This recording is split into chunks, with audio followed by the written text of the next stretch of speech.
其实因为我的人生，就是在我看来，我一直不是那种幸运的人，所以，可能怎么讲呢？但是我可能不会，我也有过那么一段自怨自艾的时间。为什么这么倒霉的事情，为什么倒霉的事情总发生在我身上？为什么别人比我幸运那么多，而我付出了那么多却没有得到一些东西？但是，首先我想对每一个处在这样跟我的曾经的我处在差不多状况的人说，一路走过来，你们真的辛苦了，而且你们做的真的很棒。这个是你一定要坚信的事情，你做的是对的，而且你很棒，不要因为任何东西怀疑自己。现在脚下走的路，然后还有一个就是，我一直相信人生是遵循能量守恒定律的。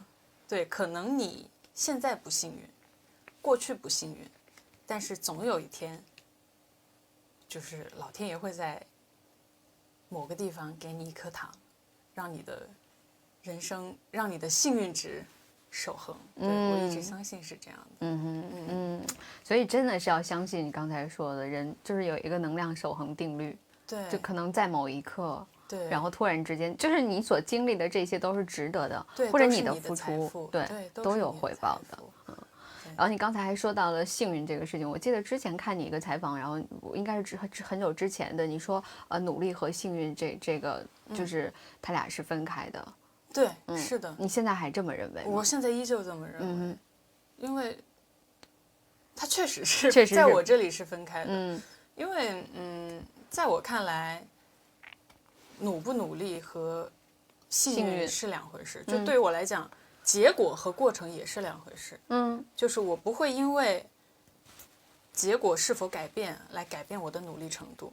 我一直在说我不希望我的人生有后悔。可能我后悔的原因并不在于我当时为什么这么运气不好啊这种的，我可能会后悔在我当时为什么没有尽100%的努力。所以其实努力是让我，就是努力可以让我在面对各种各样的结果的时候都能够坦然。觉得值了，反正我已经努力过了，我已经尽了10分的努力。所以我在接受什么样的结果的时候，至少我在这个过程当中并没有觉得遗憾的事情。对，这个东西确实是在我这里一直是分开的。所以你觉得做什么事情先自己去努力了，这是过程。对，结果跟我努力的过程是没有关系的。对，因为左右结果的东西太多了，是它有各种各样的因素在，但是我能够左右的只有我自己努力自己努力了几分而已。所以我觉得，就是大家对你称呼所谓的学霸，我觉得是有原因的，就是每一个人的现在的成就，你一定前面是有一个过程，大家看不到的那个过程的。对，其实因为我现在也还在努力当中，就是还在努力，因为你一直执着于那个结果。第一会影响你在过程当中的努力。你可能本来可以付出10分的努力，但是你会分掉1分的精力去思考，去纠结这个结果。然后第二个就是心态吧，我觉得是如果就是这种努力和结果分开的这种观念，可以让你在面对所有的结果的时候，心态都比较坦然。然后也能够很快的翻篇去走出你的下一步。是。但你觉得你是一个幸运的人吗？我一直不觉得我是。你不觉得你幸运？某种程度上幸运，因为我觉得我幸运的是，我生长在了一个幸福而健全的家庭。然后我衣食无忧，就很幸运。就是包括我身处的这个年代，我每次真的就是看到那种，比如说以前的纪录片啊，包括现在有一些地方还有一些困难，或者包括前一阵子疫情的时候，每一次都会感叹自己很幸运，能够拥有非常健全而健康的身体，有周边这么多的朋友，有粉丝朋友能够爱我。其实这么来看，我是幸运的。只是不幸的是，我就觉得不幸运的是，可能有些时候因为我所处的行业，很多时候是需要运气的，对吧？对，也不是所有人都愿意帮你的。所以在这上面，我觉得我可能运气不是那么的好，但是这并不影响我对这个行业的热爱和我现在一直在做的事情，因为我坚信只要你一直做这个东西，它一定会有结果。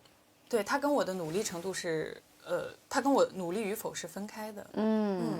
所以我真的刚才说这些，我觉得各位应该会非常有感触。我刚才看到评论区很多朋友在说这一下子让我觉得升华了，说真的学到了，说突然在开班会，就是因为我因为我高中的时候稍微人生停滞了一段时间，就是停下了脚步思考。当时比较幼稚，不知道往哪儿走的时候停下了脚步。对，这也是我过来经验，千万不要停下来，千万不要停，你往前走就对了，千万别停。但是停下来呢，也让我悟出了许多宇宙的道理。对，一定要努力的往前走。其实我们每个人，你仔细一想，自己都还是有特别幸运的地方。是的。然后我们再说刚才的唱歌或者和表演两个事情，对你来说一定都有着特殊的意义，所以你觉得这两者对你来说，你觉得它会是什么？就用一段话来形容，唱歌和表演。就像我刚刚说的，其实唱歌是在舞台上表演自己，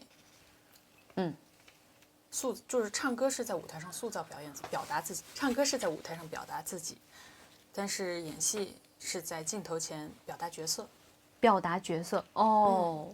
一个是自己，就是所处的身份不一样。可能在舞台上我是我自己，但是在镜头前我是角色。但是我们都在实现一种表达，在传达我的情绪，在传达我的态度。所以艺术是相通的嘛？对，是相通的，没错。刚才给各位上了很多的课。